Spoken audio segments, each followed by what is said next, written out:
Amazon বনের রহস্য। Brazilian আমাজনের বুকে বেশ কিছু বৃত্তাকার নকশা দেখতে পাওয়া যায়। নকশাগুলো আজ পর্যন্ত রহস্যে ঘেরা এবং নৃতাত্ত্বিকগণ এই ধাঁধার উত্তরের সন্ধান করে চলেছেন। ধারণা করা হয় নকশাকৃত অংশগুলো সমাধি অথবা সুরক্ষা ক্ষেত্র হিসেবে ব্যবহৃত হতো।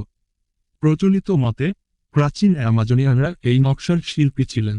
তবে এই নকশা আঁকার জন্য ব্যবহৃত হতে পারে তেমন কোন যন্ত্রপাতির তথ্য গবেষণা করেও পাওয়া যায়নি। প্রাপ্ত আলামত থেকে চিহ্নিত করা যায় যে এসব স্থাপনা 12তম থেকে 15তম বছর আগে তৈরি করা হয়েছিল। আমাজনের আরেকটি রহস্যময় বিষয় হল এর মধ্য দিয়ে বয়ে যাওয়া এক ফুটন্ত নদী। আক্ষরিক অর্থেই এই নদীর জল অত্যন্ত উষ্ণ। এই নদীর জলের সর্বোচ্চ তাপমাত্রা 93 ডিগ্রি সেলসিয়াস পর্যন্ত হতে পারে। বিজ্ঞানীরা এখনও নদীর জল উত্তপ্ত হবার প্রকৃত কারণ খুঁজে বের করতে পারেনি। স্থানীয়রা মনে করে এটি এক বিশেষ প্রাকৃতিক শক্তি, ফলে তারা কখনোই নদীতে সাঁতার কাটে না। আমাজনের বিভিন্ন অতিকায় প্রজাতির উদ্ভিদের মধ্যে রয়েছে ভিক্টোরিয়া অ্যামাজনিয়া নামের এক প্রকার জলপদ্ম। ইংল্যান্ডের রানী ভিক্টোরিয়ার নামে এর নামকরণ করা হয়েছে। পদ্মপাতাগুলো আয়তনে প্রায় 3 মিটার পর্যন্ত বড় হতে পারে। এসব পাতা একজন প্রাপ্ত বয়স্ক মানুষের ভার বহন করার মতো শক্ত সমর্থ। আমাজনের বৃক্ষরাজি পৃথিবীর মোট অক্সিজেনের 20% তৈরিতে ভূমিকা পালন করে এবং সেই সাথে বাতাস থেকে বিপুল পরিমাণ কার্বন ডাই অক্সাইড গ্রহণ করে। সে কারণে আমাজন পৃথিবীর ফুসফুস হিসেবে পরিচিত। কিন্তু দুঃখের বিষয় হল সারা বিশ্বের মতোই আমাজনেও অবাধে চলছে বৃক্ষ নিধন। বনের গাছ কেটে বসতি স্থাপনের কারণেই প্রধানত আমাজনের বনভূমি হ্রাস পাচ্ছে। 1960 সালের আগে আমাজনের ভিতরে প্রবেশ নিষিদ্ধ ছিল। সে সময়ে শুধুমাত্র প্রাচীন পদ্ধতি প্রয়োগ করে আমাজনের জমিতে চাষ করা হতো। কিন্তু আমাজনের জমিগুলো বছরের অল্প সময়ের জন্য উর্বর থাকে।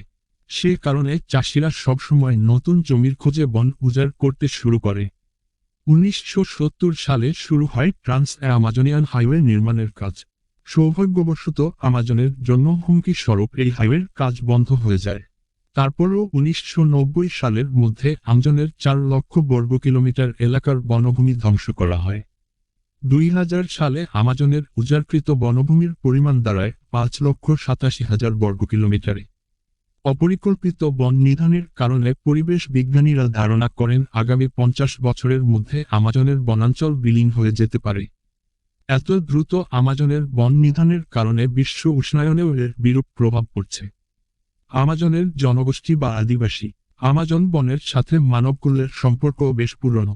অ্যামাজনের বসবাসরত বেশিরভাগ জনগোষ্ঠী তাদের আবাস গড়ে তুলেছিল নদী ঘেঁষা অঞ্চলগুলোতে।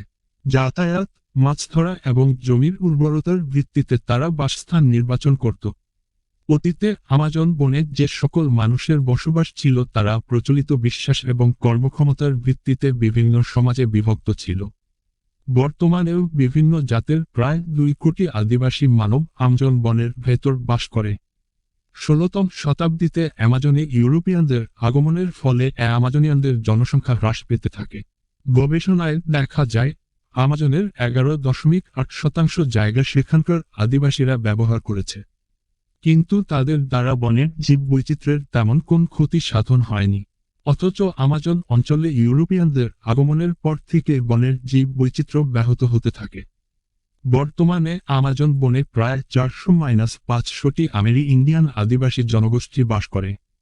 ধারণা করা হয় এদের মধ্যে কমপক্ষে 50টি আদিবাসী গোষ্ঠীর সাথে পৃথিবীর সভ্য সমাজের কোন সম্পর্ক নেই। আমাজন বনের এসব আদিবাসীর মতোই আফ্রিকার জঙ্গলেও কিছু আদিবাসী আছে যারা সভ্য পৃথিবীর সাথে কোন যোগাযোগই রাখতে চায় না। কঙ্গোর জঙ্গলে বসবাসরত এমনই এক মানব সম্প্রদায় হল পিগমি। মাত্র 4 ফুট গড় উচ্চতা এই মানবগোষ্ঠী পৃথিবীর সবচেয়ে খাটো মানব সম্প্রদায় হিসেবেও পরিচিত।